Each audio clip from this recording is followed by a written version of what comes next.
Hello story lovers, आपका स्वागत है आपके favourite YouTube channel Yumi and stories पर। चलिए समय ना खराब करते हुए चलते हैं आज की कहानी पर, जो कि है एक हॉरर स्टोरी। कहानी कुछ इस तरह शुरू होती है। मध्य प्रदेश के एक जिले के एक गांव में हेमा नाम की औरत रहती थी। उसकी शादी तो उसके घर वालों ने बचपन में ही तय कर दी थी और उसके 3 बच्चे भी थे। उसको उसके ससुराल वाले तो बहुत प्यार से रखते थे, लेकिन गांव वाले उस पर किसी प्रेत आत्मा का साया बताते थे। गांव वाले उससे अक्सर दूर ही रहते थे, क्योंकि वो जो भी बोलती थी वह सच हो जाता था।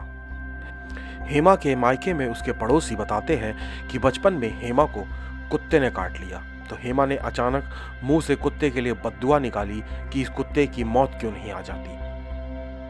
अगले दिन हुआ कुछ ऐसा और वो कुत्ता गली के बाहर मरा हुआ पड़ा था। तब से गांव वालों में दहशत फैल गई। दूसरी घटना तो इतनी भयानक थी कि लोग हेमा को डायन कहने लगे थे। ऐसे ही एक बार बचपन में लता का एक दिन तवे से हाथ जल गया। हाथ जलने से वो जोर जोर से चीखने लगी, चिल्लाने लगी और रोने लगी। उस दिन घर वाले सब खेत गए हुए थे।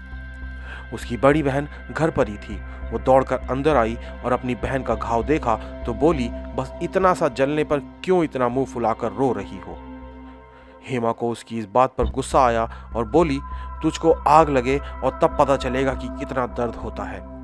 फिर क्या था, होनी को कौन टाल सकता था। उसी रात घर के पास पड़े चारे में आग लगने से उसकी लपेट में घर भी आ गया और उनकी लपटों में केवल लता की बहन की ही मौत हो गई, बाकी सब बच गए। काफी ज्यादा जलने की वजह से कुछ ही दिनों बाद उसकी मौत हो गई। इस घटना के बाद से लोग उसे चुड़ैल कहकर पुकारने लगे। ऐसी और घटनाएं हेमा के परिवार ने कही और सुनी, लेकिन आखिर बेटी को कैसे बाहर निकाल सकते थे, यह सोचकर चुप रहे। बचपन में ही 10 साल की उम्र में उसकी शादी करवा दी गई।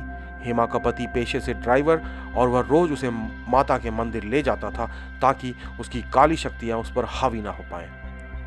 हेमा अपनी काली जुबान के अभिशाप से अभी भी जूझ रही है और अक्सर चुप रहती है। पता नहीं कभी कौन सी बात उसके मुंह से निकल जाए और उसके पति और ससुराल वालों को कोई नुकसान पहुंच जाए।